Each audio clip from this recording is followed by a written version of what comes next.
అడవికి రాజైన సింహం ఒకరోజు అడవిలోంచి పోతూ చెదపురుగుల పుట్టపై కాలు వేసింది. వెంటనే అవి ఒక్కసారిగా గట్టిగా అరిచాయి. సింహం మరింత రెచ్చిపోయి పుట్టను నేలమట్టం చేసింది. అడవికి రాజైనంత మాత్రాన సరిపోతుందా? కాస్తైనా హుందాతనం ఉండక్కర్లేదా?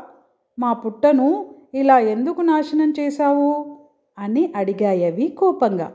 దానికి ఆ సింహం వెటకారంగా నవ్వుతూ ఉఫ్ అంటే ఎగిరిపోతారు.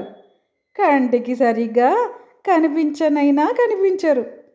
మృగరాజునైనా నన్నే ఎదిరిస్తారా మీరు అని నిర్లక్ష్యంగా సమాధానం చెప్పి వెళ్ళిపోయింది.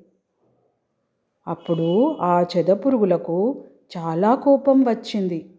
ఎలాగైనా ఆ సింహం పొగరు అనచాలి అని అవన్నీ కలిసి ఒక ఆలోచన చేశాయి. అప్పటి నుంచి కనిపించిన చెట్లను మొక్కల్ని పట్టాయి. చూస్తుండగానే కుందేళ్ళు, జింకలు, దుప్పల్లాంటి జంతువులకు ఆహారం దొరకకుండా చేసేశాయి. దీంతో ఆ జీవులన్నీ అడవిని వదిలి మరో చోటకు వెళ్ళిపోయాయి. వేటాడదామంటే జంతువులు కనిపించకపోయేసరికి సింహం అవాక్కైపోయింది. తన తాత ముత్తాతల నుంచి వారసత్వంగా వస్తున్న గుహను తప్పనిసరి పరిస్థితుల్లో విడిచిపెట్టాల్సి వచ్చింది. గత్యంతరం లేక మరో అడవిలోకి అడుగుపెట్టింది.